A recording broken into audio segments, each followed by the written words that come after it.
रोता यार हो तोरे गीत होबा कि हम हो ने भुलवा के रखतनी से नूर जन डाली हो ओहो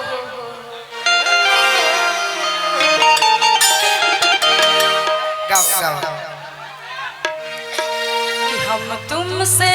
दिल लगा के दिन रात होते चैत यादव जब इस तरह से इनको जब कहेंगे तो कहेंगे अन्य मत आओ और जब इन पे भाव करेंगे तब कुछ होगा तो चैत आए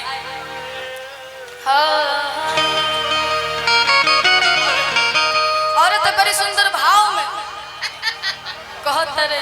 बड़ी सुंदर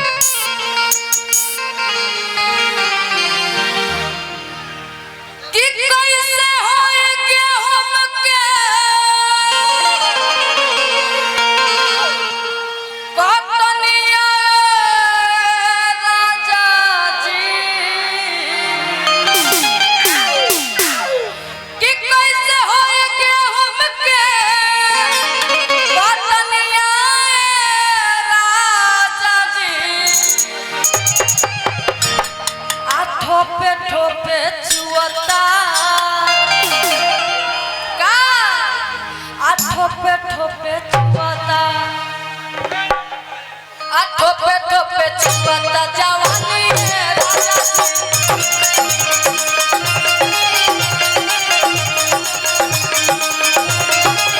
कैसे होएगे हमके कतनिया राजा जी कैसे होएगे हमके कतनिया राजा जी कैसे होएगे हमके कतनिया राजा जी ठोपे चुअता ठोपे ठोपे चुअता जवानी है राजा जी ठोपे ठोपे चुअता जवानी है राजा जी जवानी है राजा जी अरे जिंदगी में जो घोरलुए जान जिंदगी में जो घोरलुए जान तो अपना पगला के होई दिलवा काहे तोरे लुए अपना पगला के होई दिलवा तोरे लुए जान अरे ठोप ठोप चुअत जवानी है राजा जी ठोपे ठोपे चुअता जवानी है राजा जी ठोपे ठोपे चुअता गोरे गोरे दहिया तोहर गोरे पट बदनिया रे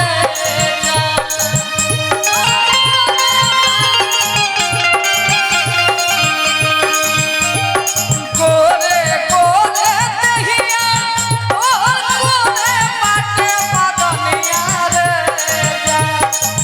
तोहर गोरे पट बदनिया रे अरे जान मारे तो चढ़ली जवनिया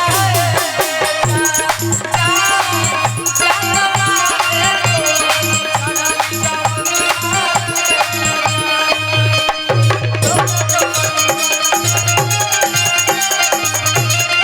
ए शिवानी दीदी है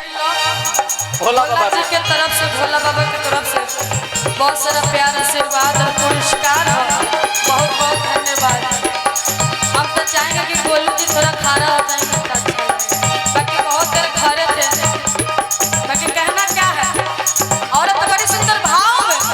बताओ तरी कह तरी मुकुल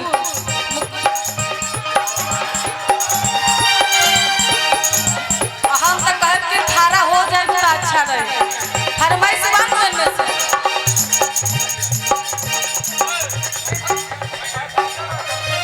चित्त फरिया तित लगे तरकारी तरकारी हो गया तरकारी तरकारी और कहत तरी औरत बड़ी सुंदर भाव में का पेनतन 4 दिन से मोहब्बत साली मोहब्बत सारी हो मोहब्बत सारी मोहब्बत सारी हो मोहब्बत सारी चित्त फरिया तित लगे तरकारी पेनतन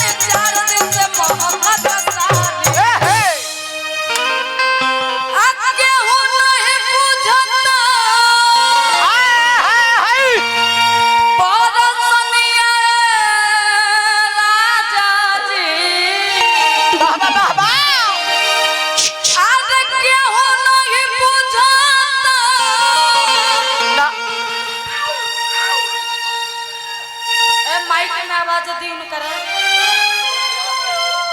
हेलो चे हेलो हेलो नहीं सुनना कि केहू नहीं बुझता हेलो आरे परसनिया राजा जी एक बात हम गोलू जी के मानते हैं, कोई एल्बम में चाहे एल्बम में हीरो करके रियल हीरो बनते हैं, बाकी स्टेज के ये रियल है। ज्यादा ही सम्मत कहो आप ठोप ठोप चुमता जा ठोपे ठोपे चुवता जवानी है राजा जी, ठोपे ठोपे चुवता जवानी है राजा जी, ठोपे ठोपे चुवता जवानी है राजा जी। ओ प्यार वाला बात हो फेलो गोरी बनी है मेरा वो प्यार वाला बात हो फेलो प्यार वाला बात हो फेलो प्यार वाला बात हो फेलो प्यार वाला बात हो फेलो प्यार वाला बात हो फेलो गोरी बनी हो ओई बात हो फेलो गोरी बनी है मेरा वो प्यार वाला बात हो फेलो ठोपे ठोपे चुवता जवानी है राजा जी, ठोपे ठोपे चुवता। और बहुत सारा प्यार आशीर्वाद